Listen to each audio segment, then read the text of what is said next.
वैसे आज चांद बड़ा सुंदर लग रहा है नहीं? तुम इसी चांद को देखकर खुश होते रहो, क्योंकि तुम्हारा चांद तो आ रहा है अब हमारे पास। क्या मतलब? चिंकी की बात कर रहे हैं पे। सच कह रहे हैं, भूल जाओ चिंकी को, क्योंकि अब वो हमारी गर्लफ्रेंड हो गई है। ऐसे कैसे? कल शाम तक तो हमारे साथ थी। हाँ, पर कल रात को हमको गाल पर पप्पी देकर गई, इसलिए अब वो हमारी है। ये कहाँ हुआ? हमारे सपने में हुआ बे, और कहाँ होगा। देखा, डरा दिया ना तुमको। हाँ रे, सच में। तो क्या सोचो? क्या सोचेंगे? कुछ भी नहीं। चलो तुमको एक मजेदार कहानी सुनाता है। एक आदमी था, भोला भाला, घर परिवार वाला। एक रात को ऐसा हुआ कि वो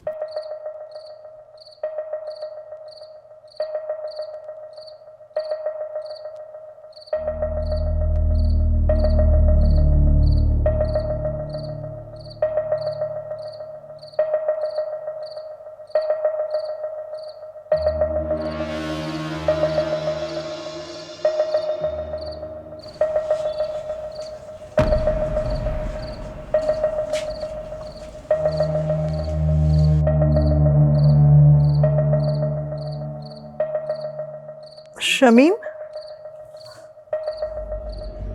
ये इतनी रात को कहाँ जा रहे हैं? तुम सो जाओ ज़ेबा, जल्दी ही आ जाऊंगा। और इस थैले में क्या है? पानी की बोतल है, और क्या है। ज्यादा सवाल मत करो ज़ेबा, जल्दी ही आ जाऊंगा, तुम चुपचाप सो जाओ।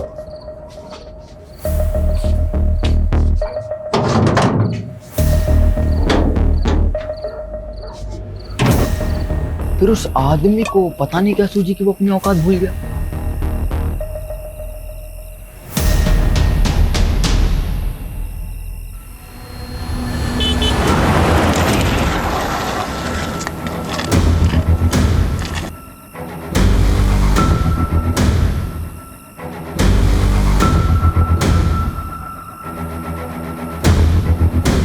फिर क्या हुआ? फिर वही हुआ जो नहीं होना चाहिए था। क्या मतलब?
माल तो चोखा है, थोड़ी लाली लिपस्टिक करेगी, पटाखा लगेगी। बड़ी भी, मेरे कमीशन का आज ही कुछ हो जाता तो।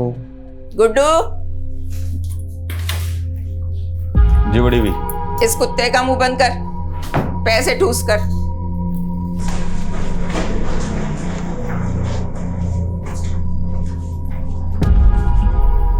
आज से ही काम शुरू करना है, तब तक यहीं रहना होगा, समझी? मुंह में जबान नहीं है क्या? भूख लगी है? खाना नहीं खाएगी तो रात भर कैसे टिकेगी?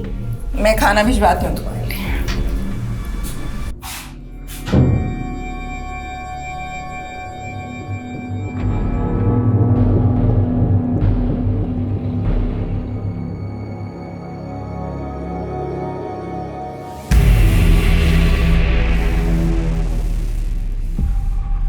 अरे कहाँ है? ए लड़की, कहाँ गई वो? वे कहाँ है वो?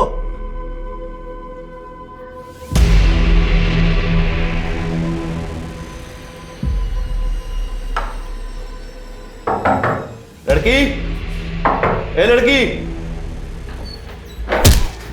चल बड़ी भी, एकदम चुप। क्या हो गया? चल अंदर चल। कौन है तू? अब तेरा बड़े घर जाने का टाइम आ गया। यादव, शीला सेफ है, जल्दी से आ जाओ। अरे मैडम जी, हम तो सोशल वर्कर हैं, गरीब बच्चियों को काम दिलाते हैं। आपको कोई गलत फहमी हुई है। तेरा पूरा काला चिट्ठा है हमारे पास। इन दोनों को लेके जाओ और तब तक तोड़ो जब तक लाठी और हड्डी में से एक टूट ना जाए। चलो लेके जाओ। चल निकल, चल सारे।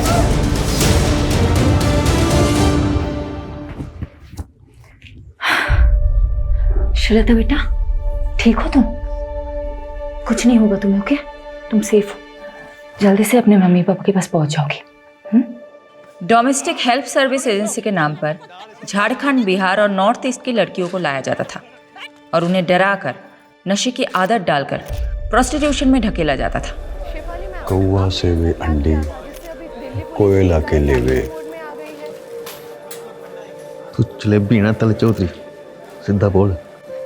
बोलना क्या है सर जी, आप खुद ही समझदार हो। देखिए, मैंने अकेले ने कुछ भी नहीं किया है, ये एक टीम वर्क था। इस ऑपरेशन की सक्सेस के पीछे सबसे बड़ा हाथ सब इंस्पेक्टर अजय यादव का है। उनकी सूझबूझ और उनके खबरी नेटवर्क के सपोर्ट से ही हम इस गिरोह को पकड़ पाए हैं। Sub inspector Ajay Yadav, media को ब्रीफ दीजिए इस ऑपरेशन की। सर, ये ऑपरेशन की शुरुआत कब हुई? जी वो 7 महीने पहले कोची पुलिस के पास एक औरत ने मिसिंग रिपोर्ट लिखाई थी अपनी बेटी श्रीलता की। उनका कहना था कि नौकरी का लालच देकर कोई उनको अपने साथ दिल्ली ले आया था। कितने समय से एक्टिव था उनका गिरोह? लगभग 1 साल से। और यहाँ से हमने 18 लड़कियों को रेस्क्यू किया जिनको सेम मोडस ऑपरेंडी से ट्रैप किया गया था। हमने अभी तक एक ही गिरोह को पकड़ा है। जो भी इस रैकेट के साथ जुड़े हुए हैं, अब उन सबकी बारी है। ज़ेबा, फिक्र मत कर, समीम भाई जल्द लौटेंगे। रहना खाला, जरा 1 मिनट। हाँ, क्या हुआ रकीब? क्या बोलूँ खाला, अब्बू के जाने से अम्मी का हाल बुरा, ऊपर से पैसों की किल्लत, 2 वक्त का खाना और दूध के भी पैसे नहीं है। क्या करूँ, किससे मदद मांगूँ, कुछ समझ में नहीं आ रहा है। ये ले 1000 रुपये रख, और जरूरत पड़े तो मांग लेना। शुक्रिया खाला।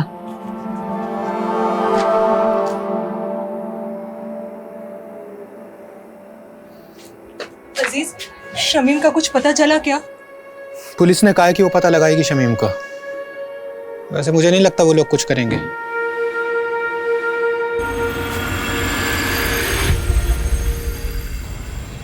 पाव चम्मच हल्दी, 1 कप गाढ़ा दही।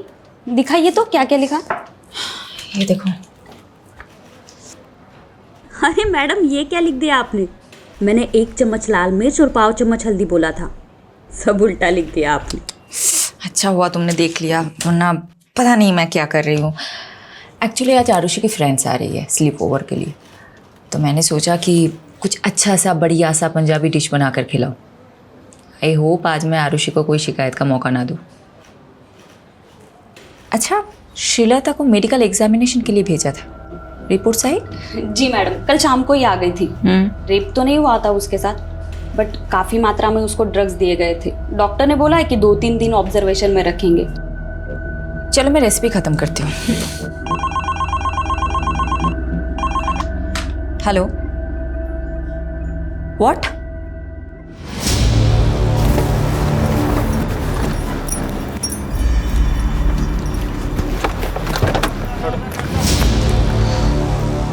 जैन मैम, लाश का चेहरा कुचला गया है, आइडेंटिफाई करना मुश्किल होगा।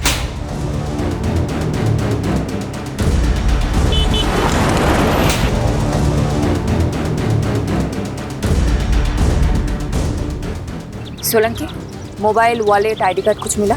नहीं मैडम जी। सोलंकी, पोस्टमार्टम के लिए गाड़ी को बुलाया कि नहीं? हाँ बोला सर। बोल दिया ना? कब तक आ रहे हैं? बस 10 मिनट बाद। फिर चेक कर लेंगे। दी, देखो मैंने लाइट ऑन कर दी, कैसा लग रहा है? वेरी गुड रोहन, जब तू बड़ा होगा तेरे फ्रेंड स्लीप ओवर के लिए आएगा ना, मैं अभी चुपचाप लिविंग रूम में चली जाऊंगी। लिविंग मैं तो जाऊँ लिविंग रूम में। एक ही रात की तो बात है रोहन। मैंने इतनी मेहनत की हमारा रूम साफ करने में, मैं नहीं जाऊंगा कहीं भी। ए चैंप, तू एक काम कर, तू ना मेरे रूम में आ जा। ये लोग गर्ल्स नाइट आउट करेंगे तो हम भी बॉयज नाइट आउट करेंगे। मतलब मम्मी आज फिर से डिच करने वाली है। एक और झूठा प्रॉमिस किया मम्मी ने। जाने देना आरू, ये सोच कि तेरी फ्रेंड कितनी लकी है। अगर तेरी मॉम होती तो वो फिर से नई पंजाबी डिश ट्राई करती और हम लोगों को खिलाती और हमें भी छोटी मोटी तारीफ करनी पड़ती। अभी एक काम करते, तुम लोगों का रूम फिर से सेट करते। ओके, चलो चलो चलो चलो। क्राइम सीन के पास और कुछ नहीं मिला, मर्डर वेपन भी नहीं। मैडम, पोस्टमार्टम रिपोर्ट आ गई। तो विक्टिम की उम्र 45 से 50 के बीच में, और हाँ, उसका खतना भी हुआ था। मतलब मुस्लिम था। और बॉडी पे 10 से ज्यादा घाव थे। तो घाव को देख के ऐसा लगता है जैसे तेजदार शूले से किए गए। मर्डर कब हुआ होगा? बॉडी तो काफी सड़ चुकी है, देख के लगता है 4 से 5 दिन तो हो ही क्यों। मैडम, मैं एक काम करता हूँ, विक्टिम के डिस्क्रिप्शन से मेल खाती हुई मिसिंग रिपोर्ट में आसपास के थाने में चेक करवाता हूँ। वैसे मैडम, मैं एक बात बताना भूल गई। हॉस्पिटल से कॉल आया था, श्रीलता की हालत अब काफ़ी बेहतर है। 1-2 दिन में डिस्चार्ज मिल जाएगा और परसों की ट्रेन है उसकी। पारुल, एक काम करना, कल तुम श्रीलता से मिलना। और ये लो, इस पैसों से उसे एक मोबाइल खरीद देना। और परसों तुम खुद जाना उसे स्टेशन छोड़ने। ओके? शेल्टर होम की केयरटेकर जाने वाली मैडम। फिर भी जाना है तुम्हें। यादव सर ना सही कहते, आप हर केस को काफी पर्सनली क्यों ले लेते हो? जब तुम खुद माँ बनोगी तब समझ जाओगे। किस्मत साथ दे रही है हमारा इस केस में। ओके, विक्टिम की डिस्क्रिप्शन से मेल खाती हुई मिसिंग रिपोर्ट हमें मिल गई। डिटेल्स बताना। डिटेल्स मैम, 6 दिन पहले नॉर्थ दिल्ली के निर्मल नगर थाने में शमीम खान नाम के एक आदमी की मिसिंग रिपोर्ट लिखाई गई थी। उम्र 45 साल, बीवी और बच्चे के साथ रहता था। बीवी और बच्चे का नाम क्या है? बीवी का नाम ज़ेबा है और बच्चे का नाम रकीब।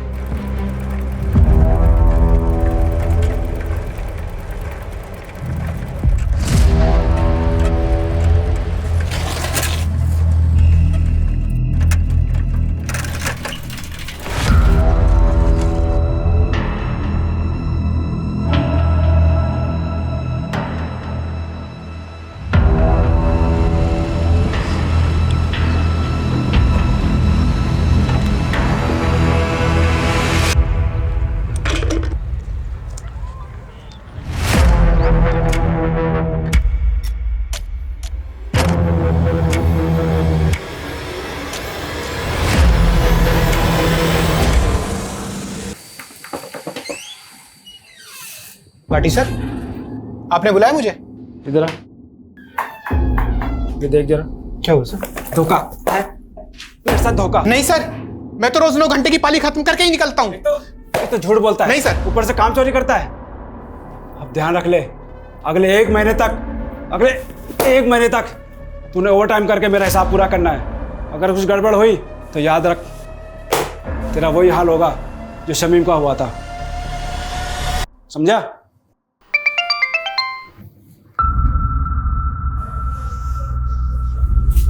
ये क्या है?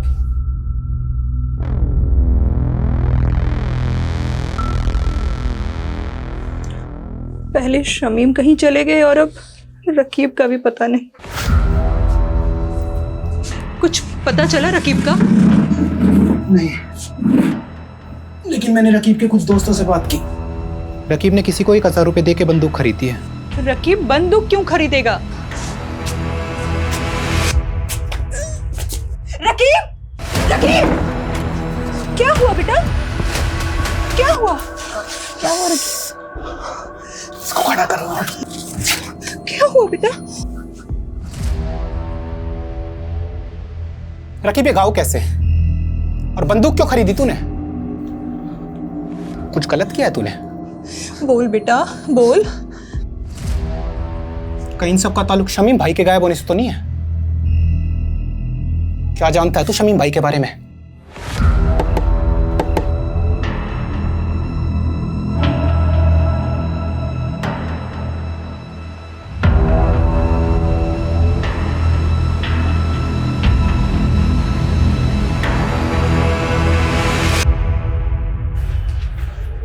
खोलो।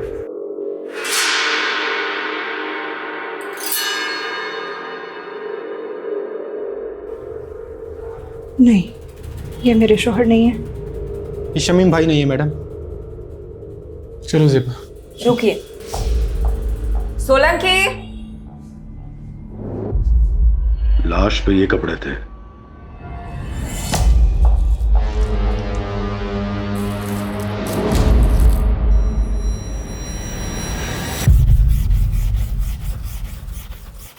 अरे अब्बू, शर्ट को इतना भी मत घिसो कि चीख पड़े। शर्ट चीखेगी नहीं बेटा, चमक उठेगी। ये देख, तेरे बाप के हाथों का कमाल। एक शर्ट पूरे 5 साल चलाता हूँ, समझा? और मेरे इसी बचत के पैसों से तू हर 5 महीने में नई शर्ट खरीद पाता है।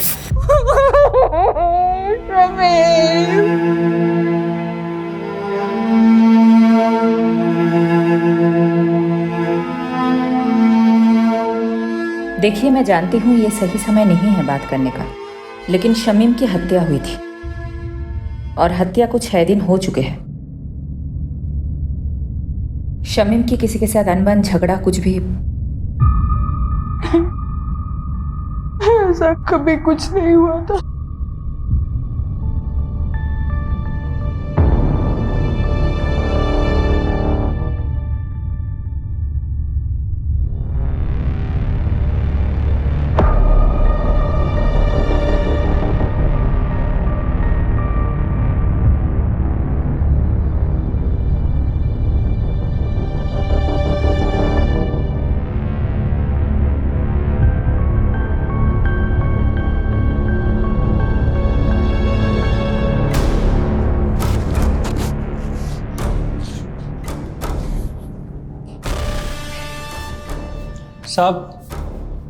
साहब वो बड़े साहब से मिलना था।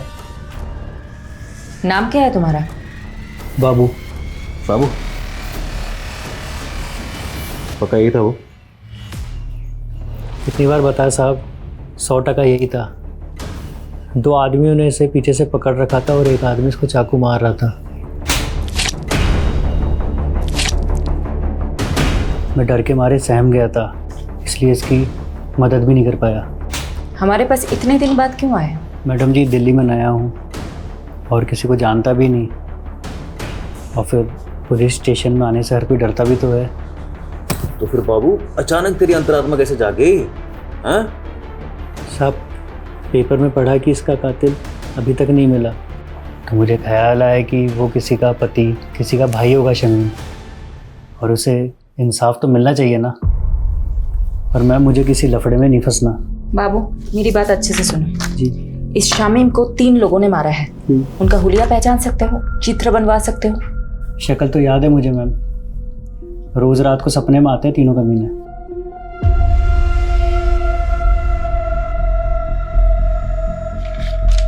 हाँ साहब, वो बहू यही तीनों थे। दीजिए यादव, सभी पुलिस स्टेशन में तीनों के स्केचेस भेज। एक भी मिल गया तो बाकी 2 अपने आप हाथ लग जाएंगे। मैं ये स्केचेस शमीम की फैमिली को दिखाती हूँ।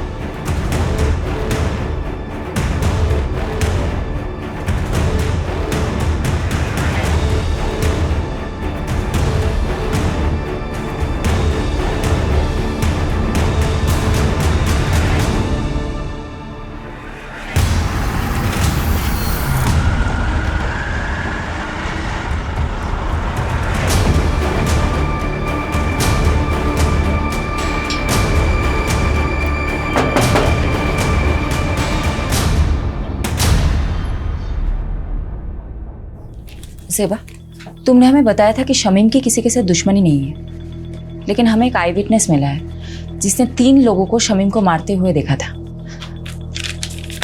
तीनों कुछ ऐसे दिखते हैं। मैंने इन्हें पहले कभी नहीं देखा।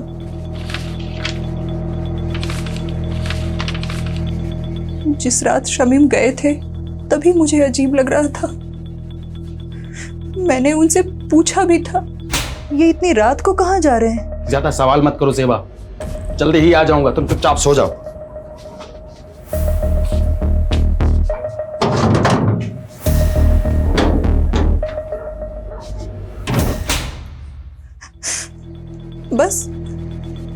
लिए और चले गए। मैडम, ये बात मिसिंग रिपोर्ट में नहीं थी और ना ही कोई ऐसा बैग मिला क्राइम सीन पे। क्या था उस थैली में? शमीम ने बोला कि पानी की बोतल है। पर हाँ, जिस दिन से वो गए हैं मेरे घर से एक छुरा गायब है। ज़ेबा, तुम्हें कुछ भी याद है हमें बताना, ओके? जी। राकीब, तुम हमें कुछ बताना चाहते हो? ये चोटें कैसे लगी है तुम्हें? वो कल रात मेरे दोस्त करीम से लड़ाई हो गई मेरी। शमीम घर से छुरा लेके निकला था, कहीं ऐसा तो नहीं शिकारी खुद ही किसी का शिकार हो गया? हो सकता है मैडम। वैसे राकीब का घाव देखकर मुझे तो लगा कि वो जरूर कुछ ना कुछ जानता होगा। सख्ती से पूछे क्या? नहीं नहीं, माइनर है, कोई और तरीका आजमाना होगा। यादव कहाँ है? बोल तो रहे थे कि यही आएंगे, पूछती हूँ। काट दिया, कोई और एंगल टटोल रहा होगा। यही तो करता है वो। ये क्या है? शमीन खान आपकी फैक्ट्री का वर्कर था। इन तीनों में से किसी एक ने उसको मारा हो सकता है। तो इन तीनों में से आपकी फैक्ट्री का कोई था, आप जानते होंगे? 150 वर्कर है मेरी फैक्ट्री में। सबकी शक्ल ना मुझे याद रहती है ना मुझे याद रखनी है। कहीं ऐसा तो नहीं आपने इन तीनों लोगों को शमीम खान को मारने की सुपारी दी थी? मैंने तो ऐसा भी सुना है कि आप अपने फैक्ट्रीज के वर्कर्स को मारते भी हैं। ए इंस्पेक्टर, ज्यादा मत उड़, तू जानता नहीं मैं कौन हूं। पुलिस वाले को तो हो सकता है। बहुत आकड़ है ना तेरे में, आज सब निकालता हूं। चल चल।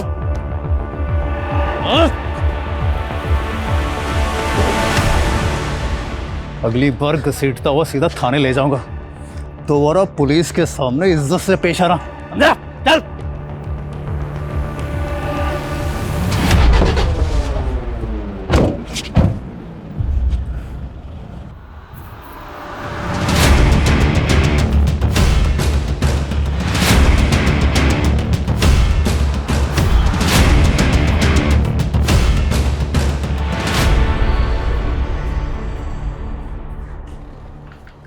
श्रीलता की रात की ट्रेन है ना?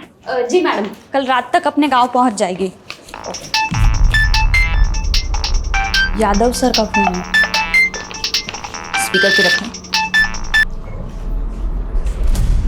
हेलो सर, कहाँ हो आप? शमीम जिस फैक्ट्री में काम करता था वहीं गया था पूछताछ करने के लिए। पर पारुल एक काम करना, अभी मैडम को मैं बताना। यादव, फोन स्पीकर पे है। सॉरी मैडम, वो मैं पूरी इन्वेस्टिगेशन होने के बाद आपको बताना चाहता था। क्या बोलूं तुमको? ओके।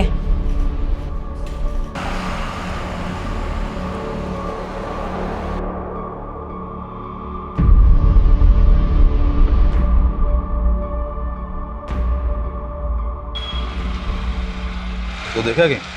हाँ सर, देखा देखा सा तो लग रहा है।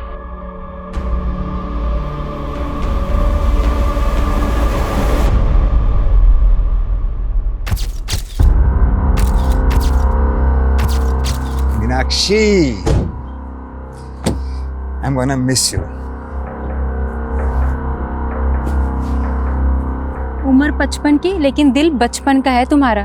2 दिन के लिए तो जा रहे हो, महीनों के लिए नहीं। हाँ, लेकिन शादी के इतने सालों में भी 2 दिन भी मैं तुमसे दूर कहाँ रहा हूँ कभी। डॉक्टर हर्षवर्धन, मैं तो रेडी थी सूरत जाने के लिए, तुम ही ने तो मना किया ना। अब 2 दिन के लिए तुम मेडिकल कॉन्फ्रेंस में जाके क्या करती? नेक्स्ट मंथ मॉरिशस में एक मेडिकल सेमिनार है, उसमें चलेंगे ना साथ? ठीक है, चलो बाय।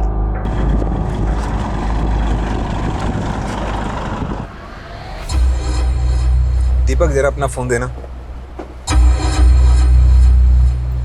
यो सर। हाँ, मैं बोल रहा हूँ, दीपक के फोन से बात कर रहा हूँ। दरअसल मीनाक्षी ने मेरे फोन में कोई स्पाई सॉफ्टवेयर इंस्टॉल कर दिया है। मैं दीपक को भेजता हूँ तुम्हें पिक करने के लिए। Love you, bye. सर, इसके बारे में मालूम चलते फ़ोन मारता हूँ मैं आपको। पता कर। अच्छा, वो रकीब का बायोडाटा निकाला क्या? हाँ सर, पता किया ना सर। राकिब क्या छोटी सी उम्र में गलत लफड़ों में फंस गया। भीमलाल नाम का एक बैटिंग माफिया है, उसके साथ जोड़। भीमलाला कहीं वही तो नहीं जो बेल से छूटने के बाद लॉटरी के धंधे में घुस गया? वही वाला सर। सर हुआ क्या, जब भी शमीम गायब हुआ ना, राफिक को सीधा शक भीमलाला पे गया और वो उससे मिलने चला गया। ए, क्या कर रहा है ये? पागल हो गया?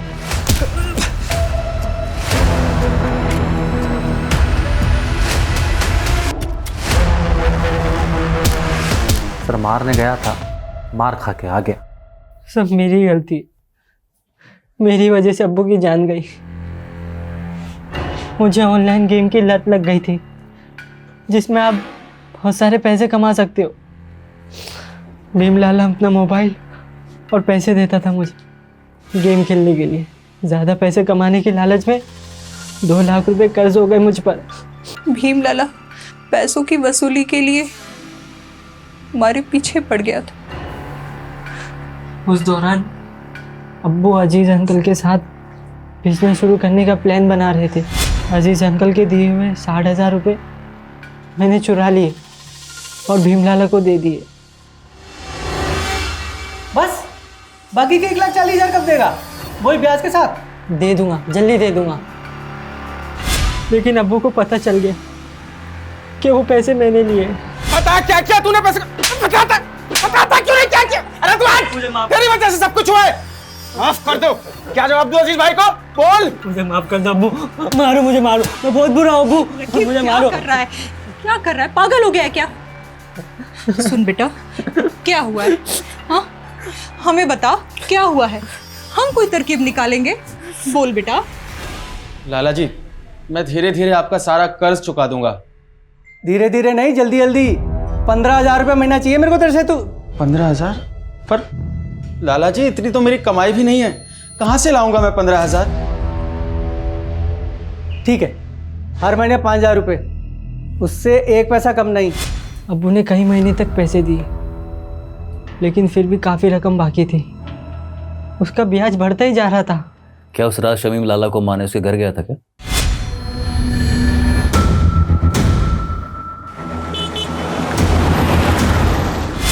ताकि उसका कर्ज ना चुकाना पड़े? लगता तो ऐसे ही है मुझे, इसलिए मैं लाला से अब्बू की मौत का बदला लेना चाहता था। यादव, यादव, बस करो। कितना मारोगे? मर जाएगा ये। देखो लाला, ये बहुत जिद्दी है, इसलिए तुम्हारे लिए यही अच्छा होगा कि तुम सब सच बता दो, नहीं तो ये तुम्हें मारता ही रहेगा। मैंने नहीं मारा शमीम को, आप खुद ही सोचो। सोने का अंडा देने वाली मुर्गी थी वो, मैं उसे क्यों मारूंगा भला? क्योंकि शमीम तुम्हें मारने आया था, इसलिए तुमने अपने उन 3 साथियों के जरिए उसे मरवा दिया। मैडम, ये देखो। मैं इन तीनों को नहीं जानता। लगता है जैसे इसे मारने का शौक है, तुम्हें मार खाने का शौक है। ठीक है, करते रहो अपने अपने शौक पूरे। चलो चालू हो जाओ। बता, लाठी दे मेरा, बता, बता। I will call you back. Deepak. जी मैम। साहब को छोड़ा है एयरपोर्ट? जी मैम, छोड़िए। रास्ते में कहीं रुके थे? नहीं तो मैडम, घर से सीधा क्लिनिक और फिर क्लिनिक से शाम को एयरपोर्ट। तो गाड़ी रोहिणी में क्या कर रही थी दोपहर को? कार का जीपीएस मेरे फोन से कनेक्टेड है, झूठ मत बोलना। क्या साहब की माशूका रोहिणी में रहती है? ये सब आप मुझसे मत पूछिए, मैं आपको इस बारे में कुछ नहीं बता सकता, प्लीज। दीपक, दीपक।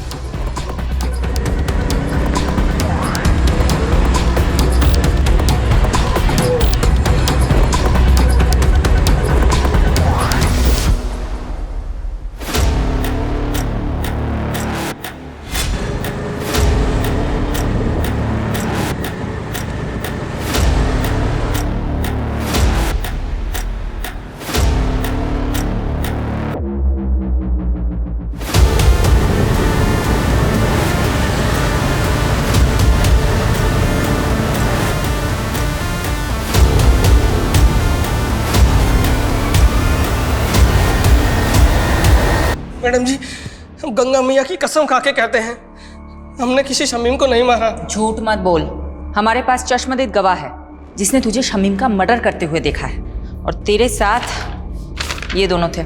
कौन है ये दोनों? मैं नहीं जानता मैडम, और जब हमने खून ही नहीं किया है तो देखा किसने? सपने में। गुनाह कबूल करने में जितना टाइम लगाएगा ना, तेरे लिए मुश्किल उतनी ही बढ़ती जाएगी। मैडम जी, हम रिक्शा चलाकर गुजारा करते हैं और हमने आज तक कोई गलत काम नहीं किया है, और आप तो हम पे सीधा मर्डर का आरोप लगा रहे हैं। मैडम,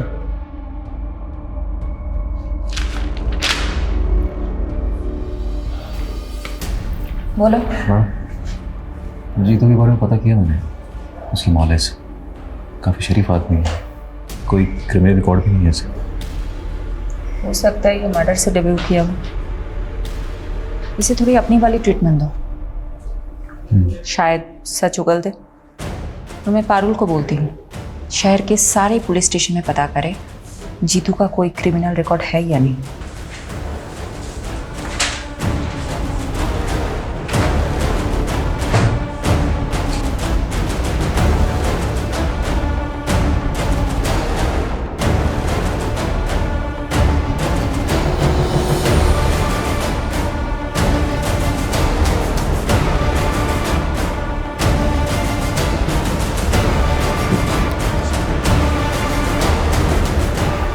सर, यही है वो विभूति प्रसाद। अरे कुछ नहीं किया तूने, वैसे घुमाने लेके जा रहे हैं। मैंने क्या किया साहब? लेके चल इसको। मुझे कहाँ लेके जा रहे हो? लेके चल इसको। जैसी करनी वैसी भरनी।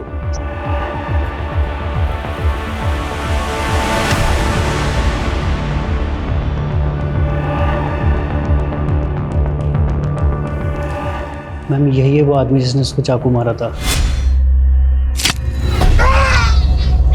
और मैम इस वाले आदमी ने उसको पीछे से पकड़ा हुआ था। मैम, वो तीसरा आदमी मिला क्या? वो भी मिल जाएगा। मैम, मेरा कहीं नाम तो नहीं आएगा ना? फिक्र मत करो, तुम जा सकते हो बाबू। जी मैम। मैडम, विभूति प्रसाद एक नंबर का बदमाश आदमी है। कुछ महीनों पहले ये थाने में अपनी मिसिंग बाइक की कंप्लेंट करने आया था। सब रुकिए साहब, यही करो शुरू। सर, ये झूठ बोल रहे हैं। हमने कोई बाइक चोरी नहीं की, बल्कि यही हमें परेशान करता रहता है। सब ये एक नंबर का झूठा है साहब। क्या सबूत है तुम्हारे पास? सबूत है हमारे पास, ये देखिए। ये आप ही का बेटा है ना? हाँ सर। बुलाइए इसे। साहब, ये झूठ बोल रहे हैं। इनकी बाइक रास्ते में खड़ी थी, वो तो मैंने बस साइड कर दी। बाइक तो चोरी हुई है ना, और आखिरी बार बाइक के साथ आपके लड़के को देखा गया था, इसलिए पूछताछ के लिए इसे हमें थाने ले जाना पड़ेगा। चलो। मैडम, वो बाइक तो बाद में मिल गई, लेकिन कुछ दिनों बाद विभूति फिर से आया। साहब मार डाला, देखिए ना, पता नहीं कौन से जन्म का बदला ले रहे हैं बाप बेटा मुझसे। ये क्या नाटक है विभूति? नाटक नहीं, अटैक हुआ मेरे पे, अटैक इसके बेटे ने किया है साहब। सर, ये झूठ बोल रहा है। पहले भी इसने मेरे बेटे को फंसाया, अब दोबारा फंसा रहा है मेरे बेटे को। देखिए अनिल जी, डॉक्टर ने इन्हें एग्जामिन किया है और इसीलिए हम लोग यहाँ पर आए हैं। हमें आपके बेटे से कुछ पूछताछ करनी है, बुलाइए उसे। सर, वो घर पे नहीं है। आप अपना तलाशी लीजिए अंदर। वो घर पे नहीं है, मेरा यकीन कीजिए। ठीक है, वो जैसे ही घर पर आए भेजो उसे हमारे पास। जी। इन्वेस्टिगेशन से पता चला कि अनिल और उसका बेटा वाकई शरीफ आदमी है, लेकिन ये विभूति एक नंबर का सरफिरा है। ये विभूति उन लोगों को क्यों परेशान कर रहा था? दरअसल मैडम, ये अनिल और उसके बेटे की जमीन हथियाना चाहता था, वो भी सस्ते दामों में, और अनिल उसे बेचना नहीं चाहता था। बस तभी उसने ये ड्रामा खेला। कौन था तेरा तीसरा साथी? कौन तीसरा साथी? क्या कह रहे हो आप? देख विभूति, सीधी तरह बता दे, शमीम के खून में तेरे और जीतू के अलावा वो तीसरा बंदा कौन था? वरना बहुत पीटेगा तू। हाथ मत लगाना मुझे, वरना पूरे डिपार्टमेंट को कोर्ट में घसीटूंगा मैं। तू यहाँ से जाएगा तब ना। तुझे क्या लगता है छोटा केस फाइल करना सिर्फ तुझे ही आता है? हम भी कर सकते हैं। मैडम, फोन है आपके लिए। हेलो। शिफाली दी, मैं श्रीलता। श्रीलता, कैसी हो तुम? मैं ठीक हूँ, थैंक यू दीदी। ये लीजिए, अम्मा से बात कीजिए। मैडम, आप हमारे लिए भगवान, आपका बहुत बहुत थैंक यू। अरे आप मुझे थैंक यू मत बोलिए, आप बस अपना और श्रीलता का ख्याल रखिए, उसे खूब पढ़ाइए। मैं आपके टच में रहूंगी। जी मैडम। बाय। हाँ यादव, बोलो। मैडम, स्केच वाले तीसरे बंदे का पता चल गया। मैं घसीटते हुए उसे थाने लेकर आता हूँ, आप वेट कीजिए। बस बस बस यही है सर। ठीक है, यही बना सर। एक बार आप बंदे को देख लीजिए, फिर दे दीजिए। क्यों, क्या हो? स्केच से शक्ल तो मिलती है ना? स्केच से शक्ल तो हूबहू मिलती है, तो लेकिन फिर भी मुझे डाउट हो रहा है। क्या मतलब, कोई डाउट है क्या? अब सर आप खुद ही देख लीजिए। क्या बकवास है ये? आप कह रहे हैं कि मैंने, डॉक्टर हर्षवर्धन ने एक फैक्ट्री वर्कर का कत्ल किया है, वो भी किसी सिरफिरे और ऑटो रिक्शा वाले के साथ मिलकर? देखिए डॉक्टर हर्षवर्धन, हमारे पास आपके खिलाफ सबूत हैं। आप जानते हैं हम किससे बात कर रहे हैं? देखिए अब जो भी है, हम सिर्फ अपना प्रोसीजर फॉलो कर रहे हैं। ठीक है, तो अब मैं प्रोसीजर ही फॉलो करूंगा, और अब मैं नहीं, मेरा लॉयर आपसे बात करेगा।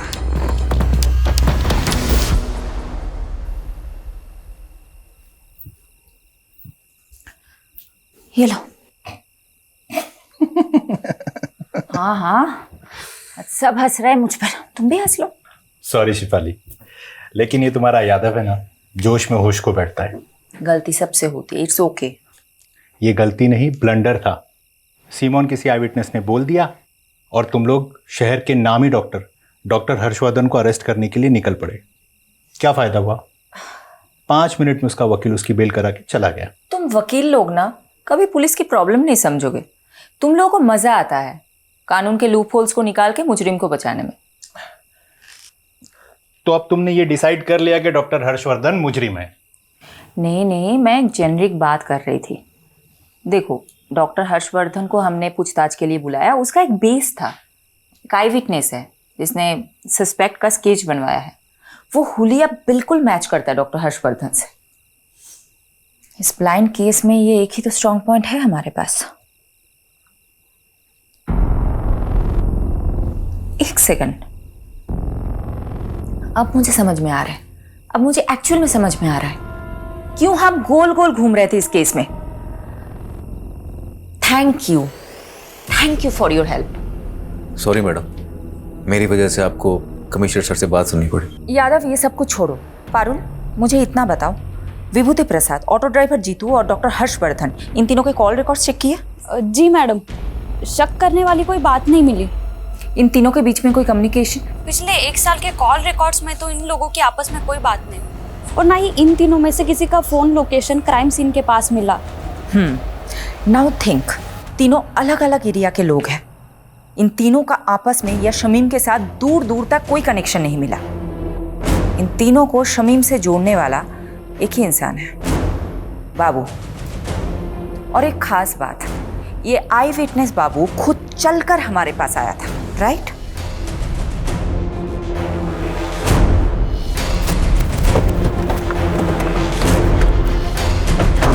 यादव,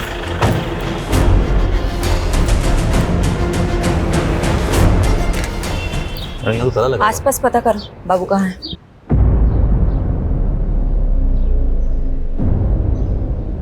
मैं बाद में बात करती हूँ। क्या हुआ? मैडम, आसपास पड़ोसी से बातचीत की मैंने, उनका कहना है कि बाबू काफी दिनों से गायब और उसका फोन भी बंद आ रहा है। मैंने ट्राई किया। मैडम जी, आप यकीन नहीं करोगे इस घर का मकान मालिक कौन है। मैडम, बाबू मेरे दूसरे वाले घर पर भाड़े पे रहता था। जब विभूति ने मेरे बेटे राकेश पर इल्ज़ाम लगाया ना, तो मैंने ही राकेश को बाबू के साथ में उस घर में रहने के लिए बोल दिया था, छुपा दिया था उसको। वो घर पे नहीं है, मेरा यकीन कीजिए। ठीक है, वो जैसे ही घर पर आए भेजो उसे हमारे पास।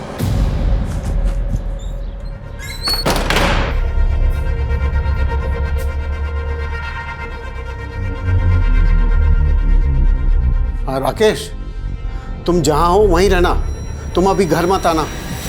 फिर मैडम, राकेश ने बाबू को विभूति के बारे में सब कुछ बता दिया कि वो कैसे हमको तंग करता था।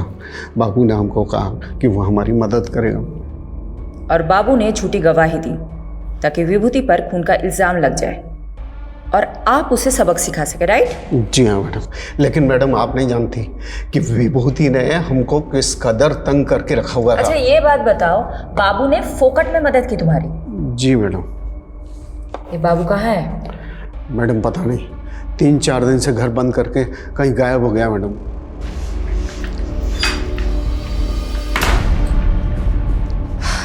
मैडम, बाबू के खिलाफ लुकआउट नोटिस जारी कर दिया है। एक बात मेरी समझ में नहीं आ रही, ये बाबू अनिल की मदद करने के लिए मर्डर केस में झूठा बयान देने जितना बड़ा रिस्क क्यों लेगा? मैडम, हो सकता है बाबू शमीम के मर्डर में इन्वॉल्व हो और खुद गवाही देकर अपने शक की पॉसिबिलिटी खत्म करना चाहता हो। पॉसिबिलिटी है। तो बाबू और शमीम का क्या कनेक्शन है?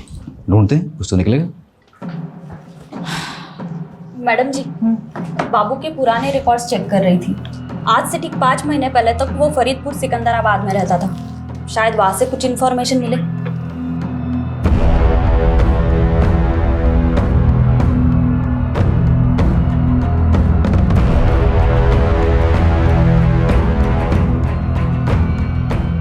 मैडम, बाबू और बिलाल इसी गांव का रहने वाला था। 16 साल की उम्र में उसने अपने दोस्त की हत्या की थी। तब से वो गांव छोड़ के फरार हो गया था। सबूत ना होने की वजह से आरोप कभी साबित ही नहीं हो पाया और आज तक ये नहीं पता चल पाया कि बाबू ने अपने दोस्त को मारा क्यों। लेकिन यादव, बाबू के पास्ट के साथ शमीम का क्या कनेक्शन है? शमीम से कोई कनेक्शन नहीं है मैडम, लेकिन रेहाना से। अजीज की बीवी रेहाना बाबू की कजन थी।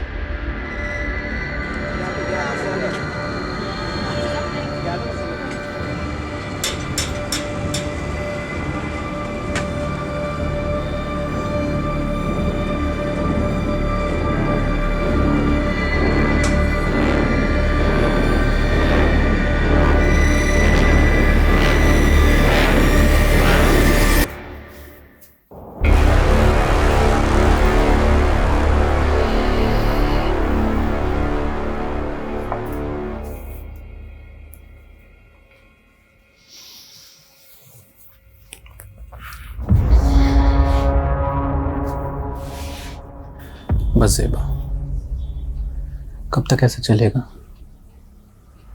मैं तुम्हें अपना बनाना चाहता हूँ, तुमसे निकाह करना चाहता हूँ। अजीज, हमारे बीच जो कुछ भी हुआ वो गलत था,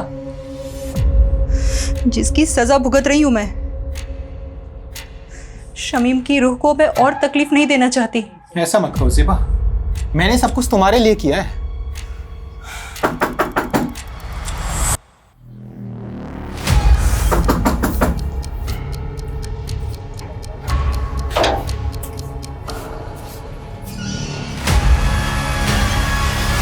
अजीज, चल अब आगे की खातिरदारी तेरी जेल में करते। मैं हमेशा से ज़ेबा को पसंद करता था। जब भीम लाला ने शमीम से पैसे हटने शुरू किए तो शमीम काफ़ी चिड़चिड़ा रहने लगा था। वो बात बात पर गुस्सा करता था। मुझे उसकी फिक्र होने लगी तो मैंने एक रोज़ ज़ेबा से बात करने का सोचा। अजीज, मेरी मुश्किलें तो ख़त्म होने का नाम ही नहीं ले रही हैं। रकीब की नादानी ने सब बर्बाद कर दिया। शमीम दिन रात काम करते हैं। मुझे कहीं ना कहीं अंदाजा था कि ये मसला पैसों का है।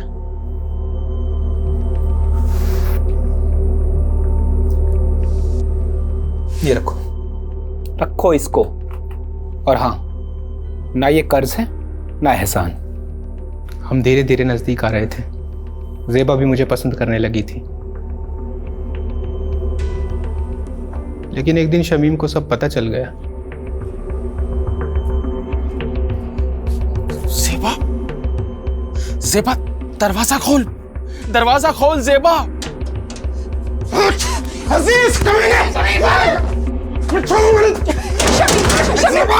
शमीम, मुझे माफ कर दीजिए, मैं आपके हाथ जोड़ती हूँ। गलती हो गई शमीम, माफ कर दीजिए, हमसे बहुत बड़ी गलती हो गई, माफ कर दीजिए शमीम। उस दिन के बाद से सब खत्म हो गया था। ज़ेबा ने मुझसे मिलना छोड़ दिया था, लेकिन मेरे जहन में दिन रात सोते जागते सिर्फ ज़ेबा का ही ख्याल था। तो ज़ेबा को पाने के लिए शमीम को रास्ते से हटाने का प्लान बनाया तुमने? हाँ, बाबू मेरी बीवी रेहाना के गांव का रहने वाला था। गांव में उस पर एक हाफ मर्डर का केस भी चल रहा था। मैंने उससे मदद मांगी। वो 2 लाख रुपए के बदले शमीम का काम तमाम करने को तैयार हो गया। रेहाना जानती थी इसके बारे में? नहीं, सारा प्लान मेरा और बाबू का था। प्लान के मुताबिक मैं एक दिन शमीम से मिलने गया।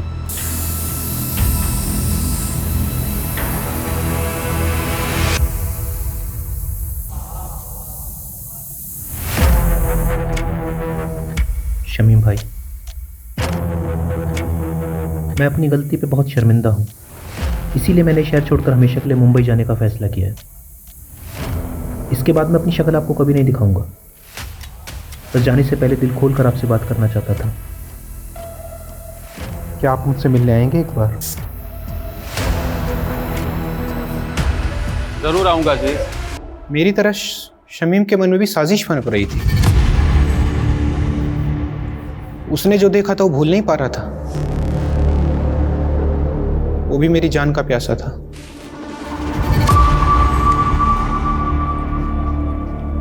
अरे शमीम भाई, बहुत बहुत शुक्रिया भाई, सच बहुत खुशी हुई।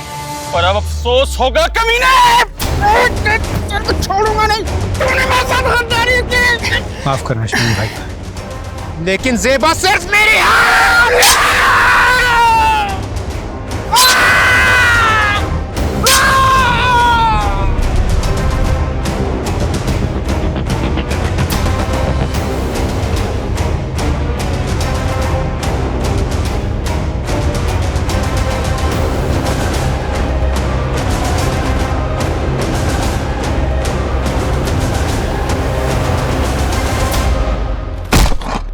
हम जानते थे कि एक न एक दिन आप हम तक जरूर पहुंचोगे, इसीलिए बाबू ने आई विटनेस बनने का प्लान बनाया ताकि आपको भटका सकें।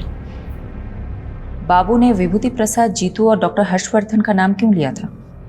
ऐसा कुछ सोचा नहीं था। बाबू के दिमाग में जो हुलिया आया वो बयां करता चला गया। इरादा सिर्फ आपको भटकाने का था।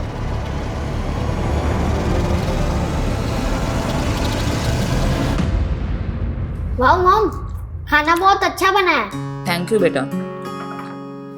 यशी बेटा, अब तो कुछ खा ही नहीं रही हो, ऐसे नहीं चलेगा। ये मैंने स्पेशली तुम्हारे लिए बना, खा लो। ये लो, थोड़ा खा लो। मुझे तो लगा था हमारी शायद फ्लॉप होने वाली है, ये तो हिट हो गई।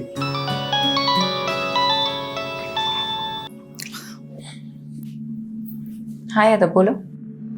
मैडम, बाबू पकड़ा गया, माओ में जाकर छिपा था। उसने बताया जीतू और डॉक्टर हर्षवर्धन का नाम क्यों लिया था? बदला लेने के लिए। बड़ी अजीब कहानी है मैडम। बाबू जब पहली बार शहर आया था तो उसने जीतू का रिक्शा लिया था और सिर्फ 15 रुपए के लिए दोनों में बहस हो गई थी। क्या 15 रुपए के लिए बाबू ने जीतू को मर्डर केस में फंसाया? जी मैडम, और डॉक्टर हर्षवर्धन के क्लिनिक में बाबू ने उसकी नर्स को छेड़ दिया था, जिसलिए डॉक्टर हर्षवर्धन ने उसको बहुत जलील किया था सबके सामने, और उसका बदला लेने के लिए उसने डॉक्टर हर्षवर्धन को बलि का बकरा बना दिया इस मर्डर केस में। लोग कितनी छोटी बात गांठ बात लेते हैं। चलो अच्छा है, ये केस तो सॉल्व हुआ। अब मैं चैन से अपनी फैमिली के साथ खाना खा सकती हूँ। अरे बिल्कुल madam. Good job Yadav. Thank you madam. Bye.